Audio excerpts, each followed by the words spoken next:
Hey everyone, my name is Taylor Nakagawa. I'm an audience interaction producer at the Wall Street Journal.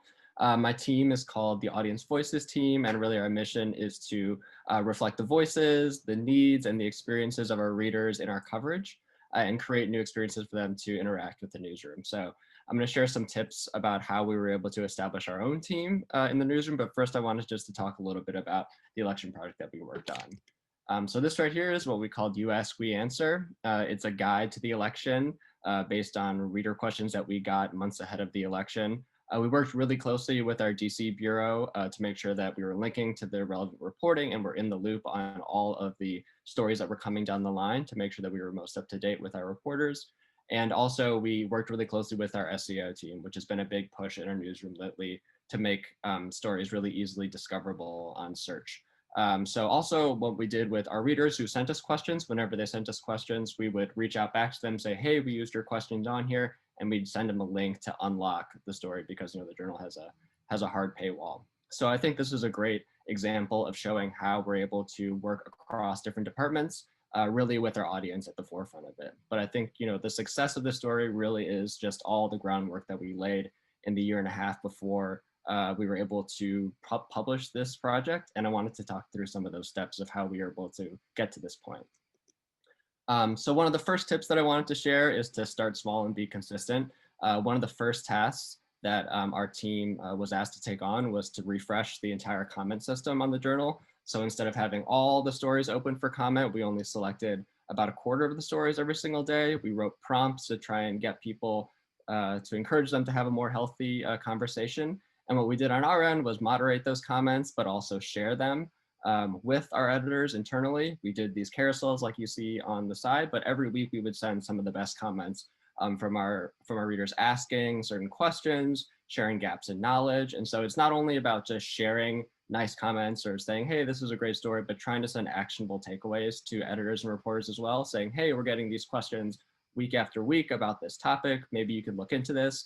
Here's a potential source that you might be able to use for an upcoming story. So I think that those kinds of small steps really helped everyone in the newsroom see us as a place that's really listening to our audience. So the next tip that I wanted to share is to broaden that approach. So not only just share comments, feature them, but really start giving the audience more of a face in small ways. So right here, you can see just a small reader profile that we were able to do in some of our newsletters. I think it's a great way to create small wins for your team and trying to branch out into different parts of the newsroom as well.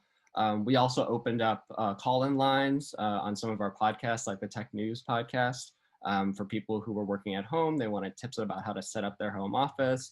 They had questions and stories just to share about how they were handling the whole COVID situation at first. So I think that's another great way just to expand kind of that audience engagement approach in small ways.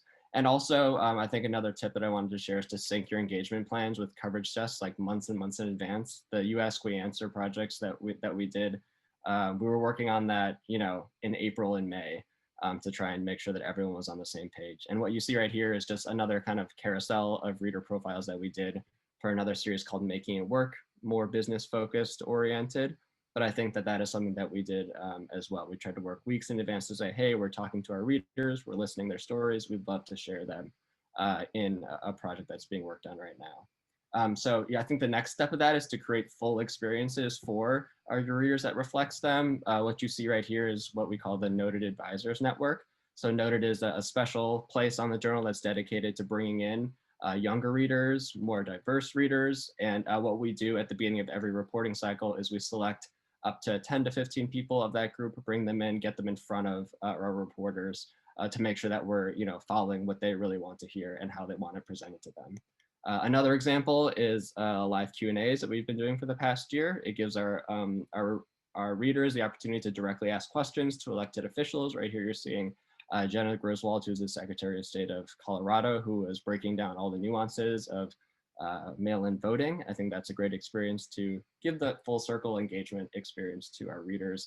And then finally, this is something that we've been building out for the past year, but it's called the WSJ Voices section. It's kind of a dedicated place to tell the stories of our readers, really answer some of the questions more in depth that we're hearing. And also we did some profiles of our journalists, some of the more visible ones to create more transparency between how they go about their work. So I think just to close, I think that taking on something as large as an election project takes a lot of time, and it takes a lot of buy-in from a lot of different desks, especially as a news organization. But if you're able to, start small, slowly build out, and show across multiple desks that your team is really dedicated to leveraging the voices of an audience, it was able to at least bring us success for the election. So thanks so much, and I'll see you at the breakout rooms.